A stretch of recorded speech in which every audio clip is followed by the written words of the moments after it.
Well, I think we're missing one. I appreciate that this is the last panel of the day, and so second to last?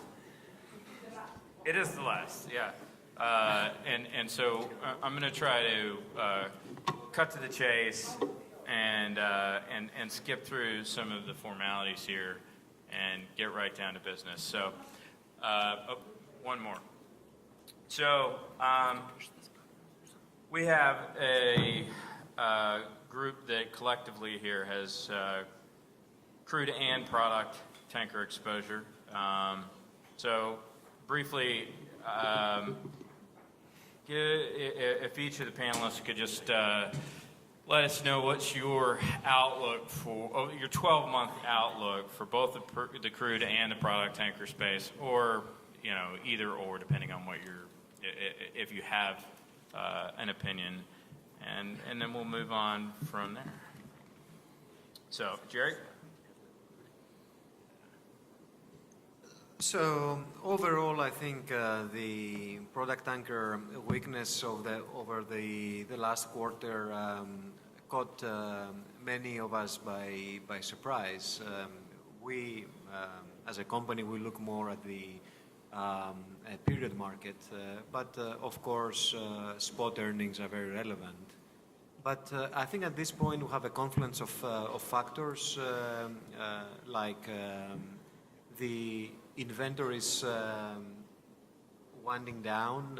We have had high crude oil inventories. Now they have decreased. We have seen refineries run at very high levels, and as a result, we have high product inventories on both sides of the Atlantic. At the same time, we had seasonal weakness as well as increased supply of ships. But we do feel that the market has bottomed out to a certain extent. And given the typical seasonal upswing, especially if we have a cold weather, as long as we see the effects of the oil product inventories kind of ease and the product tankers becoming again if you want, the arb trade opens up and we see more of a trade, we can be a bit more optimistic in the short term. In the medium to the long run, I think the fundamentals remain intact, and if anything, the supply picture has improved a lot. So we tend to be optimistic. Okay, one for optimistic on product tankers, just for those of you taking note. Marco, what about you guys? Well, look, first of all, I think you have to be optimistic, otherwise you better change line of business. So I think everybody in shipping tends to be an optimist, otherwise it gets difficult. I tend to agree with what Jerry was saying. I think we've been a little bit hit hard by the fact that inventory were very strong.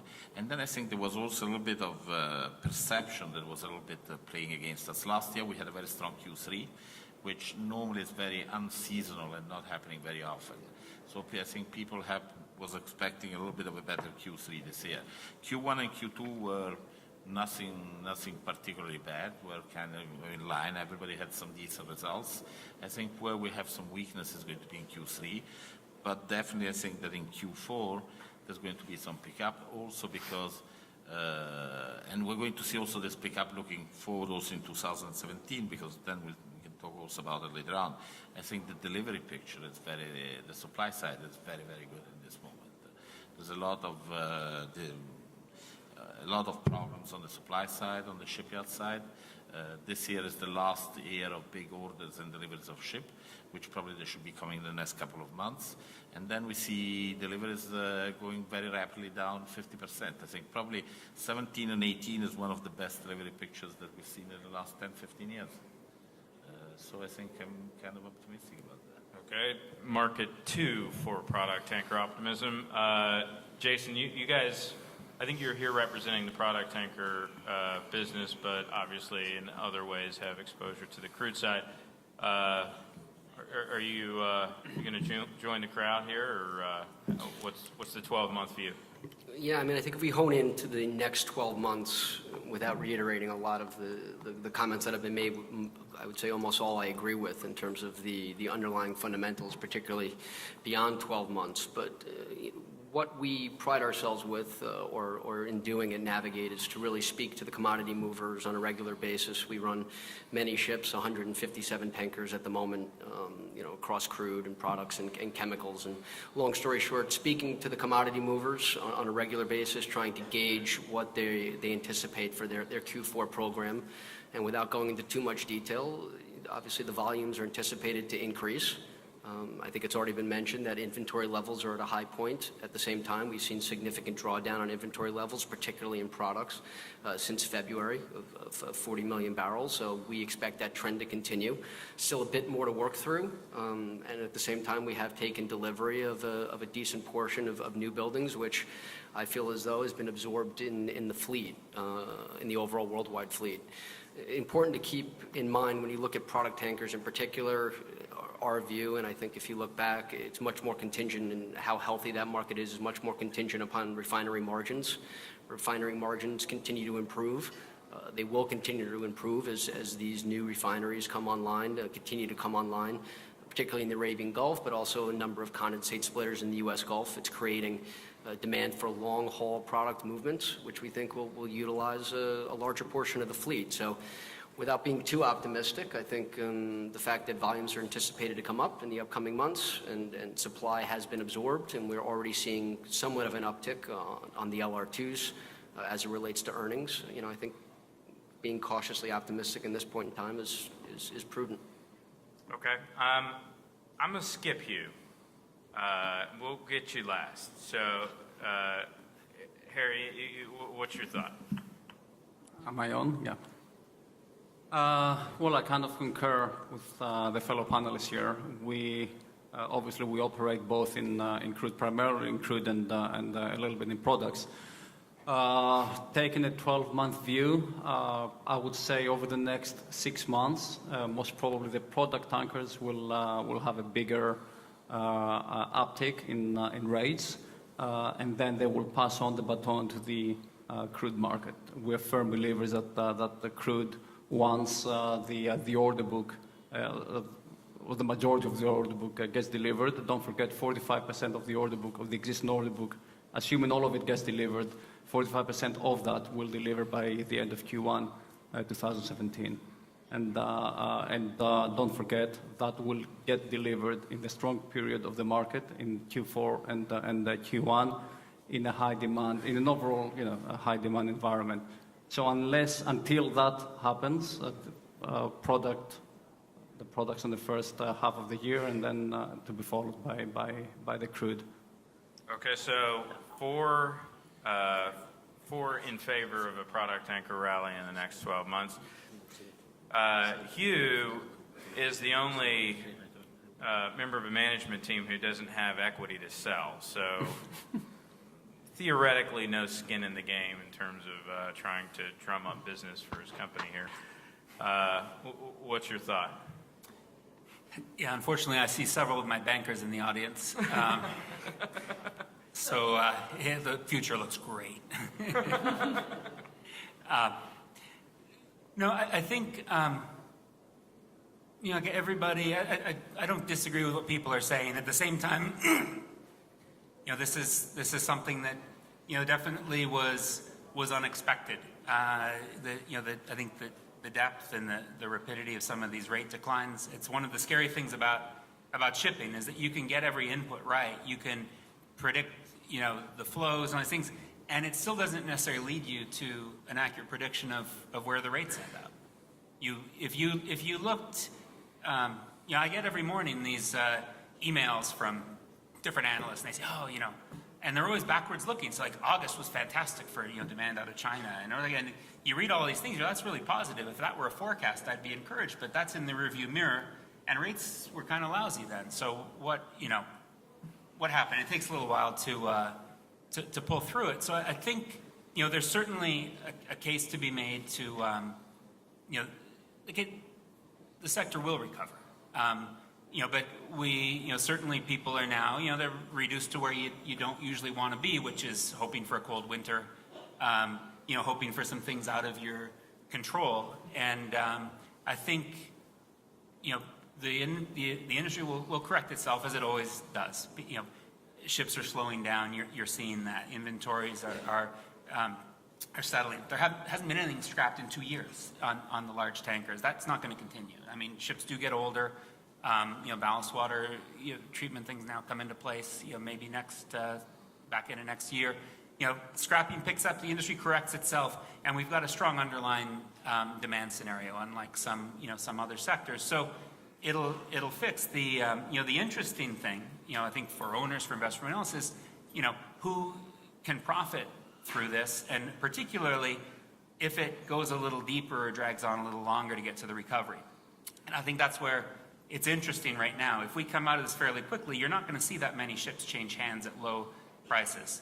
But you do have lots of people out there who have been using strong tanker earnings, as their intended, equity contribution on new buildings, or to subsidize other vessel classes, and the leg of that stool has been taken out. So there's for the short run, everyone can keep going, but if this drags out, and if it drags out into another this time next year, then I think there will be a few companies who will have had some great opportunities. The ones who are well capitalized, the ones who resisted the calls that all the investors were pushing last year for like buybacks and full dividend payouts, and had the investors had their way, in a lot of cases, leverage recaps, at the top of the market, and would leave them. But some of the companies that were a little bit more balanced, I think, and have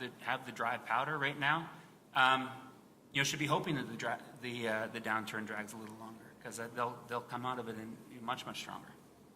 So just for those keeping score at home, is that a positive outlook for 12 months, or?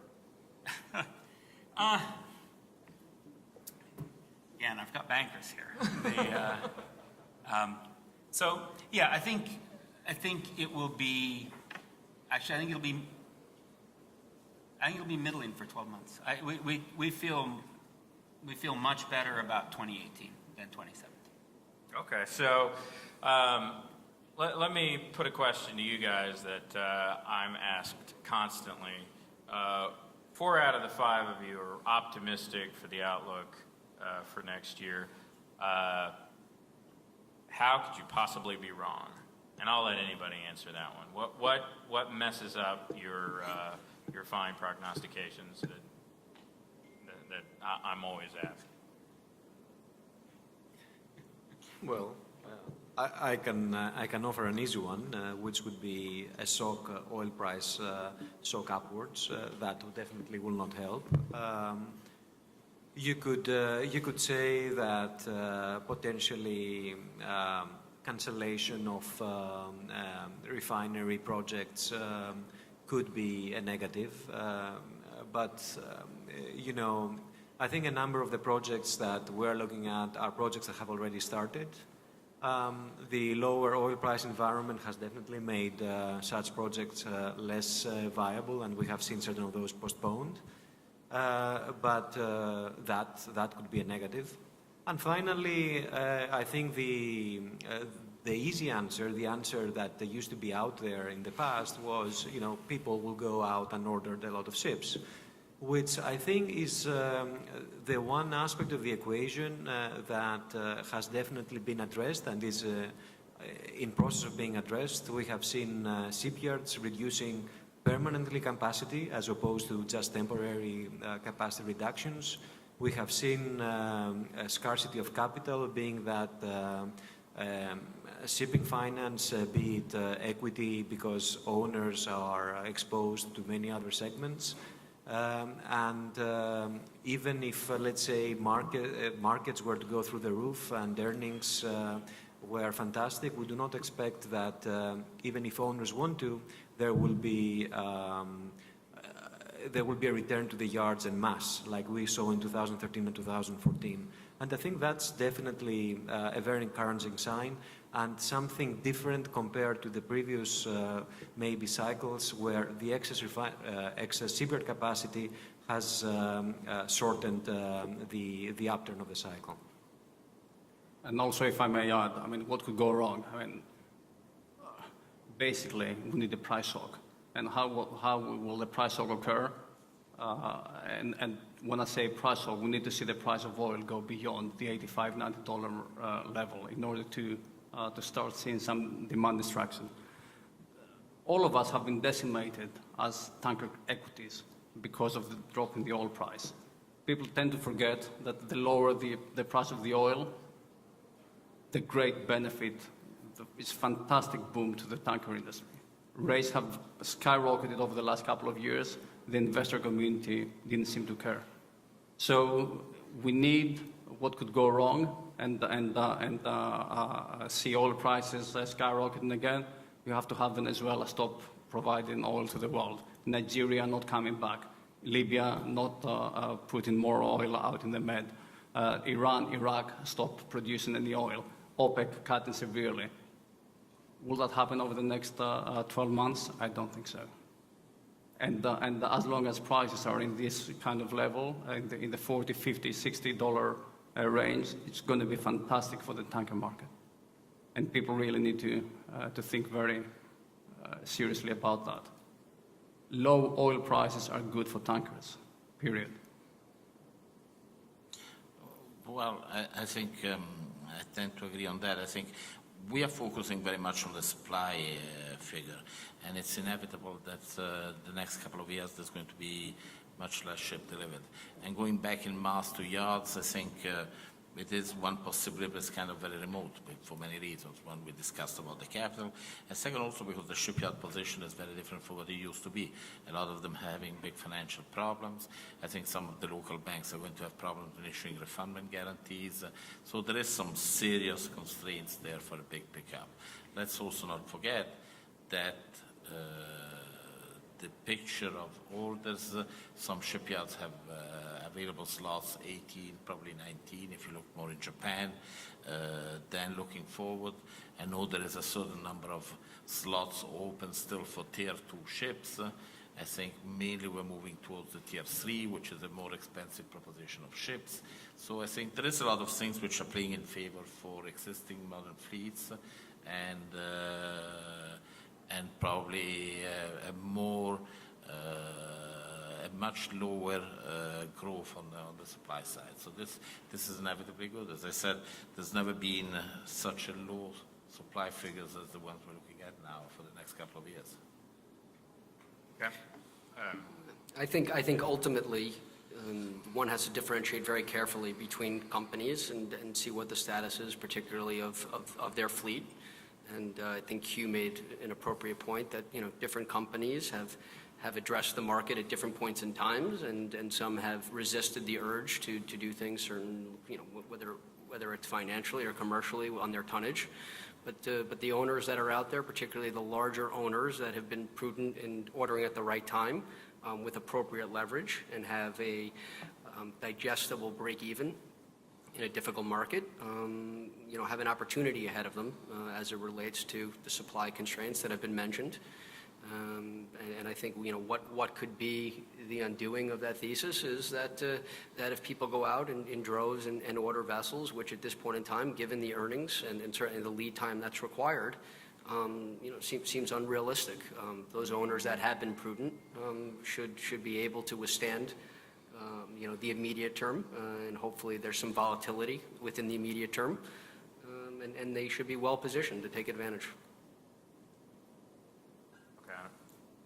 You're good. Okay, so given that backdrop, I mean, and I think all of us here can admit that you guys are in general price takers, and nobody here sets the price of what they make on their ships, and are generally optimistic for the outlook of your space. What is in your control are the decisions that you make going forward. How are each of you guys positioning your respective companies given your outlook for the market? And what are you doing with your capital? And along with that, what are you doing in case you're wrong?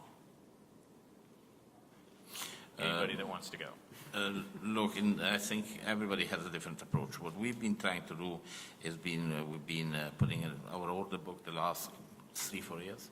The second thing we try to do is to have it completely funded, which we just did. So bank-wise, we're completely covered. On the safe side, we probably, most of the ship we did, we had 22 ships on order. More than 50% of these are on time charter from 18 months to 5 years with the oil majors, the big companies. So we've been trying a little bit to limit also the delivery risk on that side. Now, I think the fact that we're all facing, especially the company, I think here we're running companies more on the industrial side, it is the fact that you order ships, but you also need to sell all their tonnage, because we tend all to keep ships in the 15 year of age for being more tradable.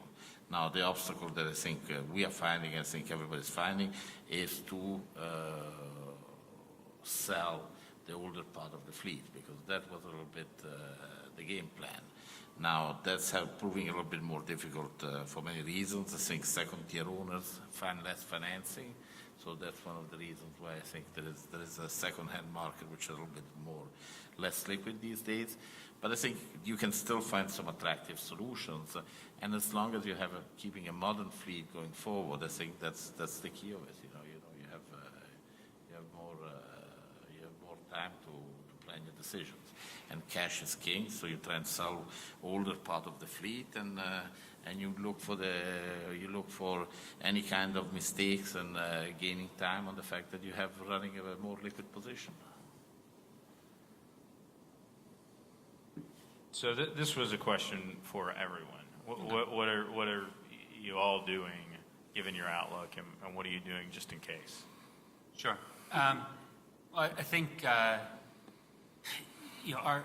view in general, we're price takers. It's a cyclical commodity business, and the returns on a full cycle basis aren't great. They're kind of middling. People argue, but they usually come up with a number that's like a high single digit. So the only way to outperform that is to invest more at a low point, because your break-evens determine whether you can stay in business. And on the question of, every ship owner you ask will say that their operating costs are 20% below the average.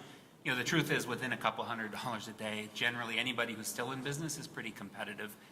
Similarly, everybody outperforms their chosen index, but over time, we find we're always benchmarking everyone we can. We're all in the same market, and we do that. So the big difference is on your break-even is what's the principal interest you're paying the bank, or what's depending on how you finance, what's your sort of depreciation on that asset.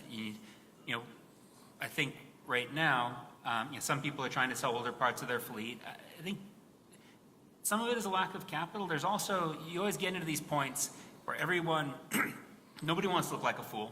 Everybody gets this sort of deflationary mindset. In 2013, we bought our first Suezmax as a resale. It was at $51 million, the least expensive resale of the previous 12 years. And we still had across-the-board people saying to us, yeah, you've got a cheap ship, but why didn't wait 6 months? They're only going to get cheaper. We're kind of in that phase right now, and it doesn't take very much to turn it. Between September 2013 and March 2014, we bought 7 Suezmaxes. And during that time, there were a couple of others sold to other people on a fleet of 450 ships, and the market moved probably 25%. Everybody waits for the bottom, and then when it starts to turn, they do start to chase it. So I think if you've set yourself up well now, and you're confident where you are in the cycle, and also taking a look at secondhand assets at sort of a discount to a depreciated replacement cost, with replacement cost today being historically low, I think there are people looking at this now. That's the thing to start to do, and to be capitalized and structured, knowing that you may not see a whole lot of cash flow for a little while, but you'll generate a very good return on that asset. On our case, as 10, we are not positioning the company to withstand the next few quarters. We're building the company to make sure that it will take advantage of the next few quarters, the next few years, and hopefully generations. The company has begun its operations back in 1993 with 4 vessels. As we speak here today, we have 54 in the water and 11 coming. We are in the midst of our biggest growth phase since inception. Of the 15 vessels, I mentioned 13 around the long-term contracts. We are beginning to shift the operating model of the company from, over the last couple of years, we became more of a spot operator, which was not the modus operandi of the company, how it was set up, but we were kind of taking advantage of the skyrocket rates offered. But now, having seen the time charter rates reach levels that are quite accretive and attractive, we're beginning to place more vessels on longer-term contracts. 60% of remaining 2016 days are under secured revenue contracts, and 53% of 2017. The aim is to increase both closer to the 70%. So on the one hand, we're growing the company with the introduction of the new buildings, and on the other hand, having a versatile and diversified fleet, we are taking advantage of the relatively healthy time charter market and putting more vessels into this kind of contracts to secure the revenue. 10 is becoming more of an industrial play rather than the plain vanilla ship-owning company. 9 of the 15 vessels were built for contracts, long-term contracts with Statoil, 7 to 12-year contracts, a couple to sell. So we as a company are kind of moving away from the plain vanilla model and chasing more the industrial angle of shipping. Jason or Jerry, do you have any company-specific? I think at the moment we focus on building a commercial infrastructure for long-range products built with LR2s and LR1s, to be a major player in that space, and feel as though there's a considerable value add we can give the commodity mover, which will make a difference in earnings as it relates to our offering versus others. At the moment, we're in the heart of the delivery schedule, towards the end of our delivery schedule of our new building fleet. Thankfully, we ordered at the right time. As I mentioned, I think, given low break-evens and the value add from a commercial perspective and a utilization perspective, and being a larger player within the space where you can structure favorable COAs and triangulate vessels appropriately and really come up with the specialized cargo movements that others can't because of your scale. It's an opportunity in this type of market to really focus on your underlying business, remember what you do, which is to move commodities and really provide a higher level of service, and hopefully you become the mover of choice. And there's a premium associated with being chosen as the mover of choice. And certainly from a utilization perspective, your vessels are always employed and on the right routes at the right times with very little waiting, and that shows in the bottom line. That's really the focus. Well, from our perspective, being a diversified maritime MLP, we do have long-term charters in place on average of about 6 years. So when it comes to the product tanker fleet, out of the 20 product tankers, we have only 6 coming up for renewal over the next 12 months, and some of them are in any case at rates, they're coming off rates that are not dissimilar to what they are today. So in a way, we can afford to be optimistic, but even if we're wrong, it's a small impact to the overall business, as it is well diversified. So having said that, we have been able to build this on the back of the ability of our manager to do long-term business with end users, the likes of BP, Total, etc. now for many years. And I think by being able to be more active on the niche side of the business, where you provide not only an asset, but the charterer also takes the track record, the balance sheet, and the quality of service. This is how you can build a portfolio of charters that will partly insulate you from the movements of the spot market. Okay. So we're running out of time. I have one more question, and in the interest of time, I'm going to make it quick. And please, just a yes or no answer. As an analyst and a prognosticator, I think that cost of capital as a function of bank finance is going to go higher, and meaning that the required returns on assets are also likely to go higher, meaning that a recovery in asset values is likely to be slow. Because the returns are going to need to be higher relative to the assets. As a result, I think it will clearly benefit public companies who will have investors who buy the cash flows instead of the NAVs. Do you agree, yes or no? One word. One word. I start? Well, I think you should No, I'm helping you. You should No, we're define... running out of time. 18 seconds. You yes should or no? define your question. The cost of capital for us or for the market? Because yes it's or no? different. Yes or no? We gotta hurry. No. Okay. I say yes. Yes. Definitely yes. So the public companies all say yes, and the private company says no. That's the weird. One private company, the four public companies. That's your point, I'm sure. All right. Well, we are out of time, but it's the last session of the day, so I don't know if anybody has any questions or they just want to hurry up and get out of here. No questions. Good. I'm with you. All right. Thanks.